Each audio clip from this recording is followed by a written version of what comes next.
nothing simply because of the way they appear or the way they act or the way they are positioned themselves. You can tell that, okay, this person is afraid or this person is excited, this person is nervous. That's communication. And so I consider communication to be done confidently if I'm able to express what I intend to express in a way that is clear and meets the objective.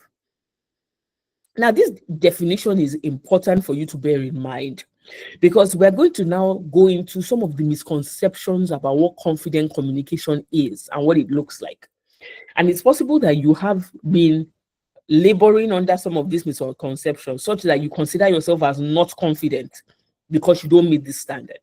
And I'm hoping that by the end of today, you have a lot more clarity.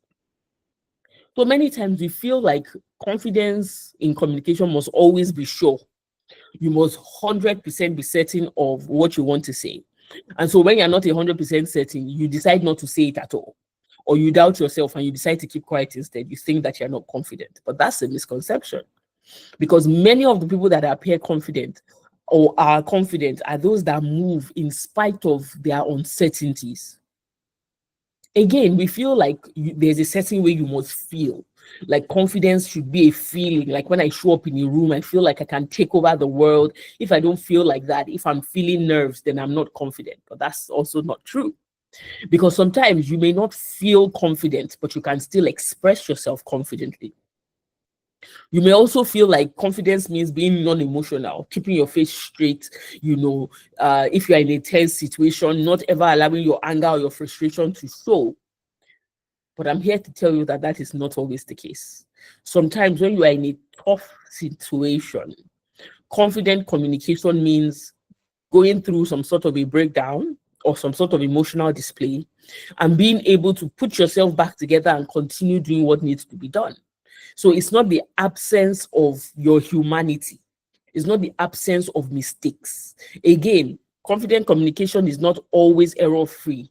It does not mean you're always in control.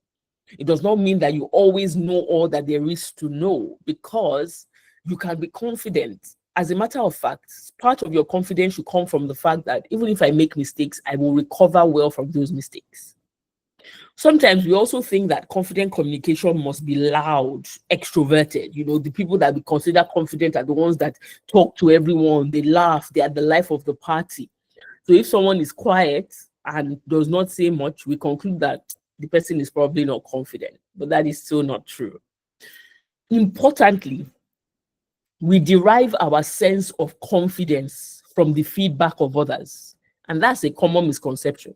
So until people have said, you are confident, you are doing this well, you disqualify yourself and you decide that I'm actually not confident because nobody has validated me. It's even worse now that we have social media. And if people have not liked you, if they've not commented, if they've not followed you, you begin to feel like maybe what I'm doing is not good enough or what I'm saying does not matter, and then you begin to shrink. But that's not what confident communication is at all. Confidence is an internal state. And remember our definition, it's your ability to convey what you need to convey in the most effective way possible, many times in spite of opposing circumstances. And so, communication that is confident is one that is authentic, one that sounds like you, not you trying to sound like me or any other person that you feel like is more confident. It is authentic to you. It is you being the best version of you, not the best version of somebody else, not like somebody else that you feel is more accepted. No, it's you showing up as your best self. It is human, which means that it is prone to error, but the most important thing is recovery from error, right? It's not perfection. It's not to be without any flaw. That's not confidence. That's just make believe, because nobody is really without some flaw. Confident communication enjoys improvement.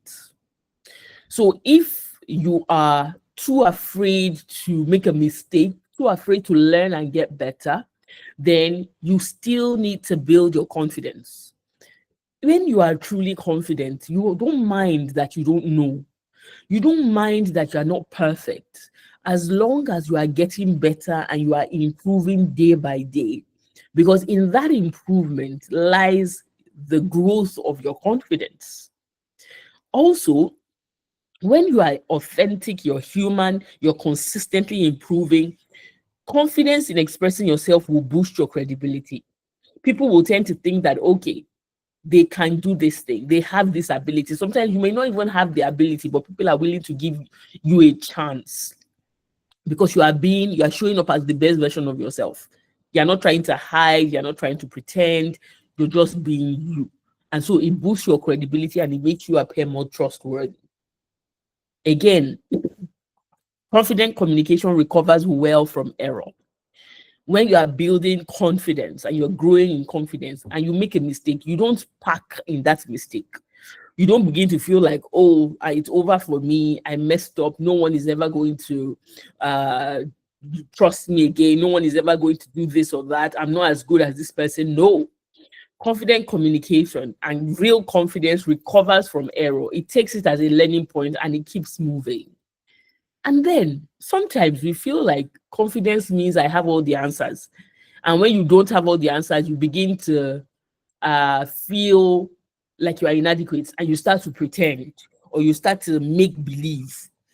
But real confidence is when I'm able to say, I actually don't know this. I'm actually not sure about this. Can I come back on this?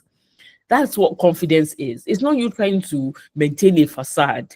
It's you being your realest self and embracing the fact that you are evolving and you are improving as a human being. And so, what are the pillars of communication? These are, in my view, the three core things that make up confident communication: perception, knowledge, and repetition. Perception, knowledge, and repetition. And I'll go through each of them briefly. The way we show up in life, in our work, in our personal lives, in our families, it's largely influenced by these three things. And when I say perception, what do I mean? It is how we view things, how we make sense of our world. It's a process by which we gather, interpret, and organize information, right? So usually, it's essentially the way you see things. And the way you see things determine what you believe and what you do. And so it's so important because perception is the root of action. Everything that you do is based on what you believe and what your perception of a thing is. An example is, if I consider a certain person or place to be dangerous, the person may not be dangerous. I just perceive the person to be, right? What happens is that I take action based on that perception. And perception can be very, very subjective, right? As a matter of fact, it is based on our collective experiences as human beings. Sometimes the way we grew up, our upbringing plays a key role in how we view life. The things that we've heard over time in our lives play a big role in our perception. And so what this tells you is that if your perception about yourself and your abilities is wrong, it will impact on your confidence. If you have believed or you have been exposed to information that suggests to you that you are not good enough, and that has happened over time, that shapes your perception of yourself. All of a sudden, you become an adult, and when they ask you, will you speak up? Your conclusion is, I don't know how to speak up, or I can't do it well. And other people with a different perception may be looking at you and thinking, but you have the abilities. We can see your ability. We can see the things you've done in these other places that show that you can do this one. But if that perception does not change, then you are stuck to that way of thinking. And so perception is a scientific process. It's formed through exposure, where your brain is constantly dealing with certain types of information, certain ways of viewing things. And the more it happens, the more reinforced it is. That has a big role to play in how we perceive ourselves. And so yourself, there is the perception about those that are around you, and then there's the perception about yourself. What do I think about myself? How do I feel, right? How do I behave based on these thoughts about myself? It is the image that you have of yourself and how you evaluate your own abilities. It is whether or not you think you can do something or you absolutely cannot. It is whether or not you think that you are worth the effort it takes to be better.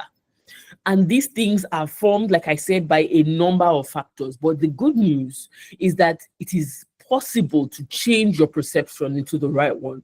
But you can't change something that you're not aware of. And so, one thing you should bear in mind is that everybody, no matter who they are, it is my firm belief that everyone deals with positive and negative perceptions of circumstances, even of themselves. Even the most confident people have suggestions in their mind sometimes that tells them that you may not be as good as you think. What if this thing doesn't work? What if it doesn't turn out well? So the doubts are not the problem. The second guessing is not the problem. The real issue is which one is your primary thought, which is your primary perception, which one influences your action, and which one do you act on.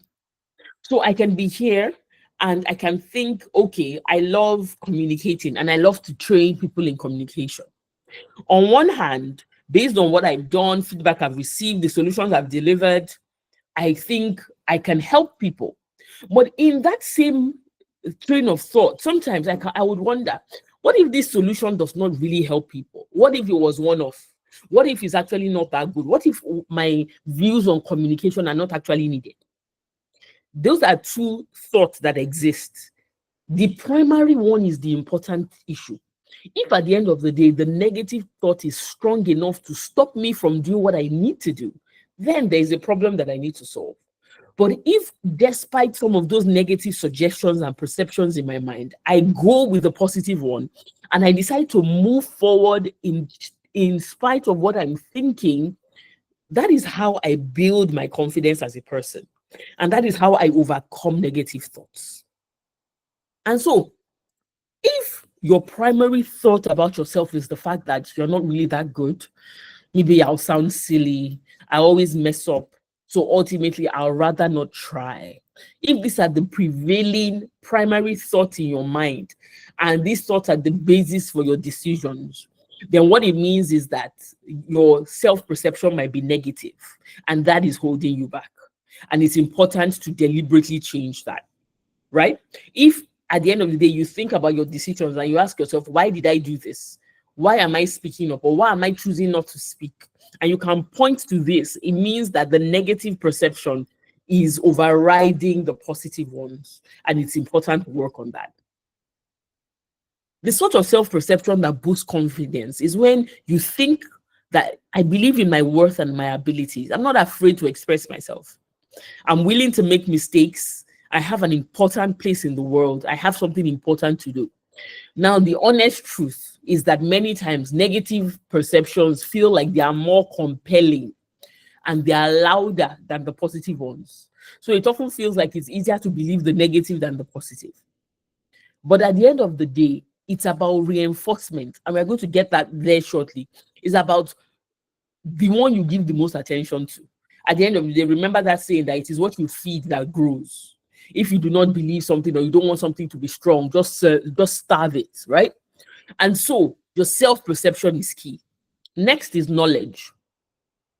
At the end of the day, communicating confidently is applying who you are to what you know in each circumstance that works best. What it means is that I understand who I am. I have the right perception of myself. I know that I'm valuable. I may not be perfect, but I'm a work in progress. I have a lot to offer, right? And I now take that sense of self and that sense of value, and I bring it together with what I know, and I show up in the world. And so one cannot be without the other. If I have a good perception of myself and a good perception of life in general, and if I'm going to express myself in different environments, I need to have the knowledge to do so. So I cannot call myself a lawyer, for instance, and claim that I'm a confident communicator, but I do not know the basic things that should be known as a lawyer, or I do not know the relevant laws, I do not know the processes, and I cannot serve in that capacity. Knowledge is extremely critical. And usually what happens is that we underestimate the knowledge we have. So one of the reasons why we would usually not express ourselves is because we'll say, what do I know? I don't know anything. I'm not as impressive as this person. Meanwhile, you have been collecting evidence of how impressive you are all your life.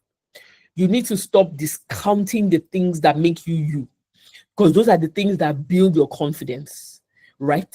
Things like your education, what you know, it works together with your personality, who you are, who that person that is uniquely you. And then your experiences also come together to help you stand and offer the value that the world needs.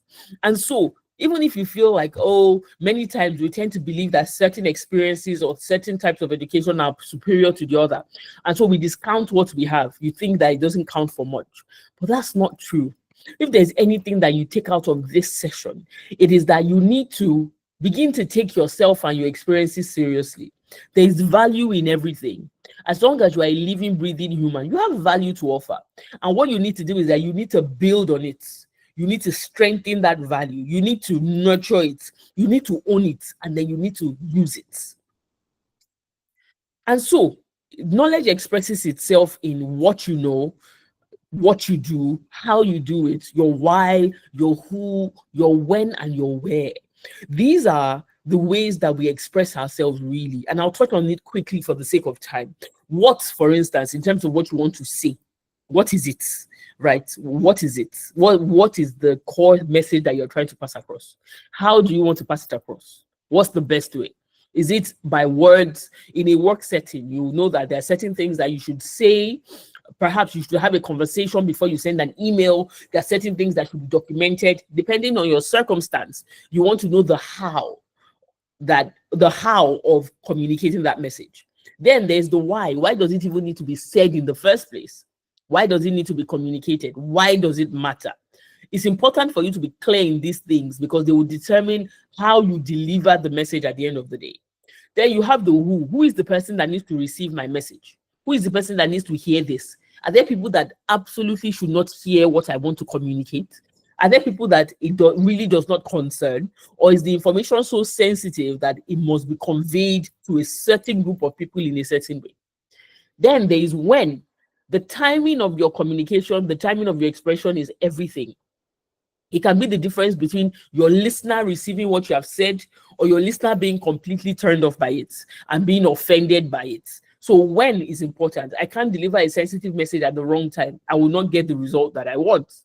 And then, of course, the where. Where is the best place? If I want to deliver something that is sensitive, something that is time-bound, something that could have ripple effects. For instance, if I want to deliver a message to my boss, I shouldn't do that in a crowded room full of other employees that have no business hearing what I want to say. I must understand the what, the how, the why, the who, the when, and the where. Those are the ways you express your knowledge, because knowledge is not just in what you say, it's in understanding the best context within which you should say it, the best way in which you should say it, and the best time in which you should say it. And so some of the things that reinforce your knowledge in terms of, okay, I know what I want to say, how I deliver it in the best way. First is focus. You need to be sure that you are saying what matters most in that given point in time. Resist the urge to go on and on and on and on under the guise of sounding intelligent. You will lose your audience. You want to focus on the most important point. Maintain your priority, particularly in the face of distractions. Extremely critical. You want to get comfortable with using pauses. Sometimes we find it uncomfortable, but there's something about a pause that allows your listener to take in what you're saying and allows your words to land properly. So if you are delivering a serious message or you want your listener to think about what you're saying, then you want to learn how to use pauses. Pauses are not awkward. They're actually a critical part. They allow you to catch your breath. They allow your words to sink in, and then they allow you to continue to navigate the conversation. And then your body language, like we said already, expressing ourselves is more than the words that we speak. It's about how we show up. It's how I can be saying one thing and my body language is saying the complete opposite. So you must learn to master your body language. Ensure that your non-verbal cues, your non-verbal communication is saying exactly what you need it to be saying, not contradicting you. And then finally, repetition. When you decide that you want to get better at anything, the way life is structured, the way to get better is by doing it over and over again. It really is that simple. There is no other magic to it. Do it over and over. And why this matters is that that repetition does a number of things in helping you build confidence. It creates and strengthens neural pathways in your brain.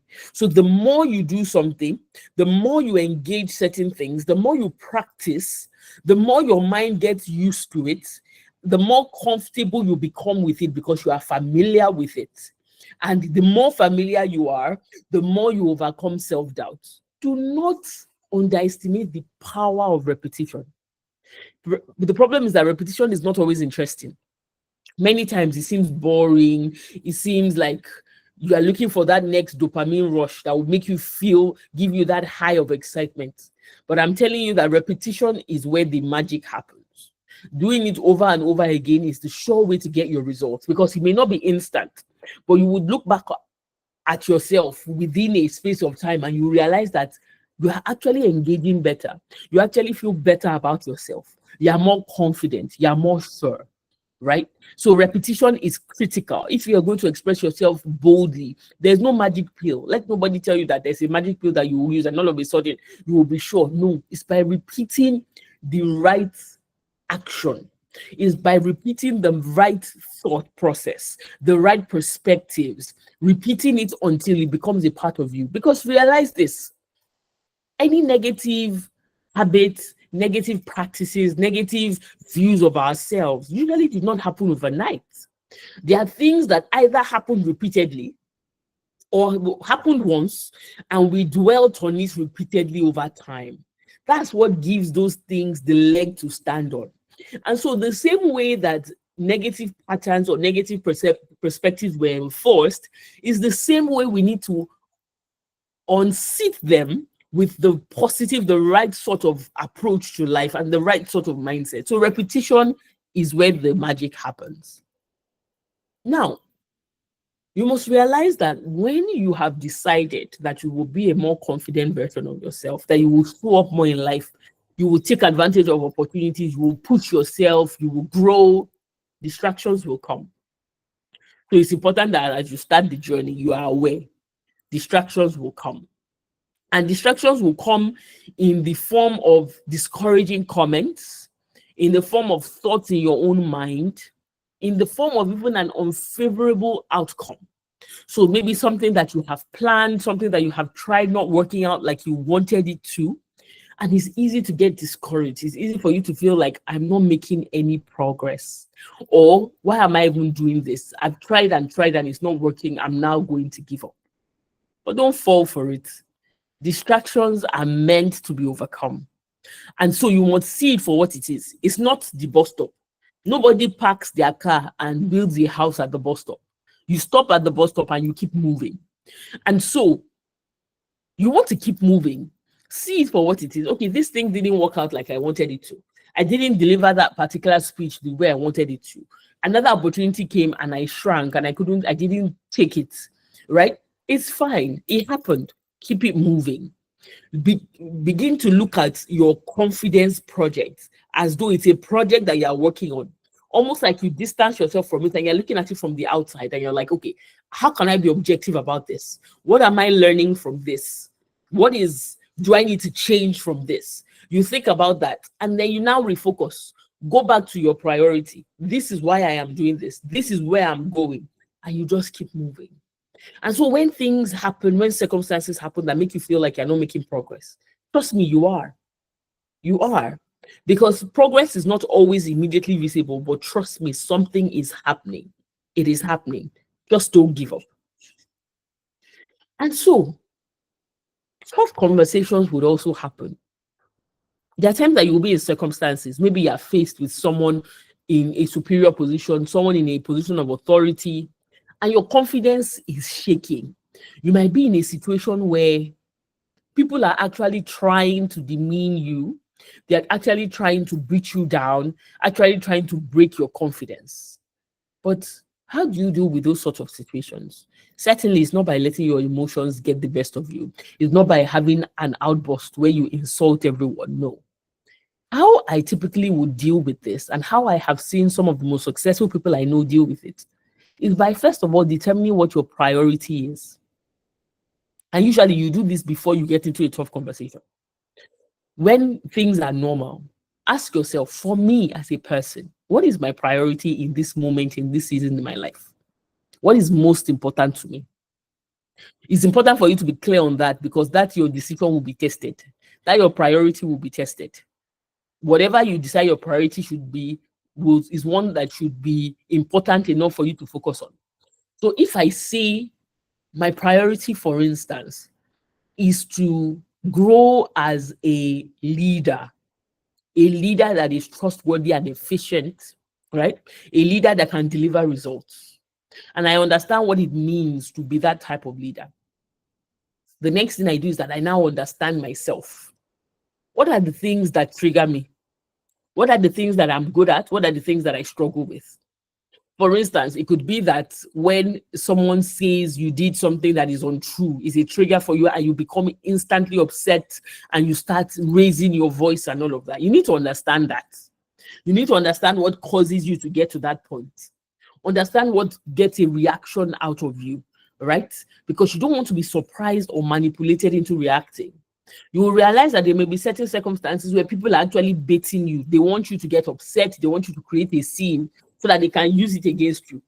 You need to understand yourself. And then finally, you need to build capacity. This means that be ready to be uncomfortable. Be ready to keep quiet when you really want to speak. Be ready to speak without getting your emotions get in the way. And it's all about practice. Because remember that when you have a focus in mind, anything that will distract you from that focus, you disregard. So if it is a case of, oh, I'm in a meeting and I'm being baited to say something that I will regret, I ask myself, what's my focus here? What's my priority here? My priority is that I want to lead this organization excellently, for instance. I know that if I react in this meeting, it's going to have a ripple effect and it will affect my priority. So I focus on my priority. In that moment, in the heat of the moment, I'm thinking of the sort of leader that I will be. I'm thinking of the impact that I will create. I'm thinking of the changes that I would make. That is how you build capacity to deal with tough conversations, right? When you understand yourself and you realize that, okay, this is my default reaction, is not going to serve me, then you begin to build capacity to do something else. You begin to build capacity so that you are not controlled by how you feel. Tough conversations are never easy, but if you are going to rise in leadership and if you are going to maintain relationships, interpersonal relationships, professional relationships, you need to be ready for them. You need to be ready for them. And so my final thoughts and encouragement to you is for you to be settled in yourself. You don't need to impress anyone. You don't need to compare yourself with anyone. You just need to maintain your lane and continue on your own journey and be the best version of yourself. Because absolutely no one can show up like you can. And there's a version of you that exists on the other side of fear, on the other side of self-doubt. And your commitment should be to find that version of yourself and to live it out fully. Thank you so much for your time, and I'll be happy to answer any questions that you may have. Awesome. Thank you so much, Kemi. I feel like we all need to be giving you such a big round of applause. Oh my God. Just give us a free masterclass session. I had questions. All my questions you answered. That's the truth. Free masterclass. Thank you so much. Of course, if anyone has questions, please just unmute and ask. I'll just say, like you said, repetition, such a powerful thing. And just to say something, to share something that I went through, and I learned it late. So when you said it, I was like, this is something I should have learned earlier about people baiting you. So again, in the corporate world especially, you will meet every type of person. Oh, yes. In fact, expecting not to meet mean people is not realistic, you know. And this baiting thing, I didn't understand that somebody would just wake up and their job is like, you know what, I want this person to look bad. So they would send you things. And it took me, so everything you said, I had, like you said, practice. Practice when the person says, oh my God, how can you not type an email? With your level of exam, in my head, I'm like, it's an email. Of course I can type an email. But you're just like, oh, I'm so sorry about that. Okay, I'll work on it. And with time, you kind of just get better at what's the task at hand to do based on what this person has said. Focus on that with zero emotions. It is honestly amazing work. Thank you so much for everything you shared. I think it's so important. Like you said, what is your why? Because sometimes, especially if you get tired, we all get tired. We're all going to get tired. So your why after when you've slept 2 days or cried over the weekend or cried at some point, you're not gonna be like, well, I gotta still go and do this. So I really, really liked that. And you also talked about being aware. And I think a lot of us, may not realize that. Just look at yourself and say, am I a good communicator? Can I be better? Just be aware of where you are and where you want to go. Like I find people that I like, for example, I like how you speak. I watch a lot of your videos, and even with this webinar you did, I listened to you, I was taking notes, you command the room. So you're teaching something, it's a lived experience. So you just say, okay, this is where I am.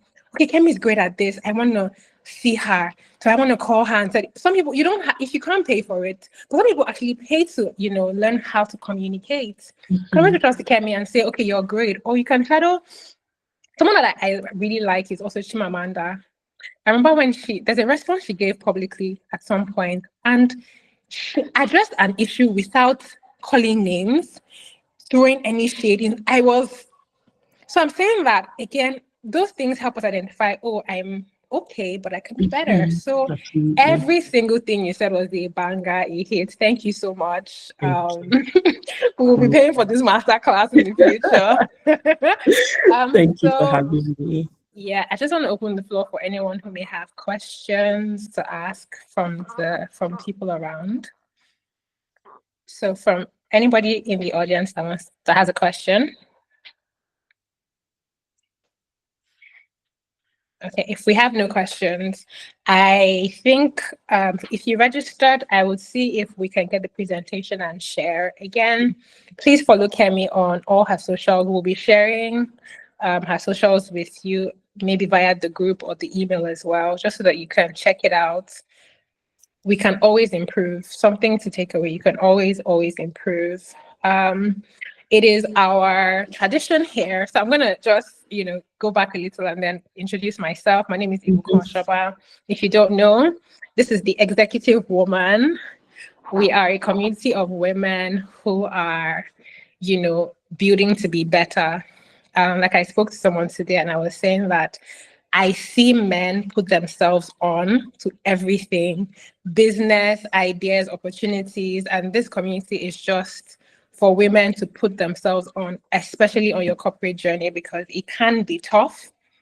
Again, there are things I learned late that I wish I learned earlier. This will have been a great masterclass for me in my first year. In my first year of work, I would have had, I probably would still have faced challenges, but I'm saying that I would have done it a lot more masterfully than doing it later.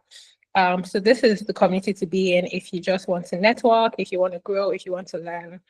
We're here to give you resources. The community is here to help and support you. Our tradition is to introduce everybody on the call. Some people always run away, but again, how do we practice networking if we're not going to network virtually? So, like I introduced myself, I am a trained and practicing lawyer, but communicating with people, interacting with people is something I'm very passionate about. I like to see people win. I love to celebrate people winning.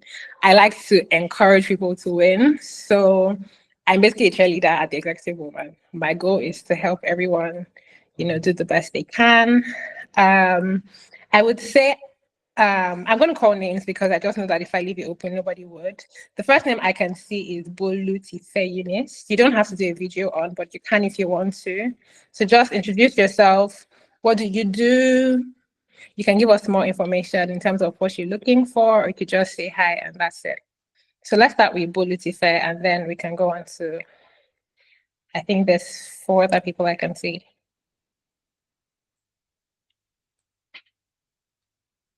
Any takes? Okay, Olala, did you want to go? Do you want to introduce yourself to us? Hi everyone. Good evening, Ibukun. Good evening, Kemi. Good evening. Hi. My name is Ololade.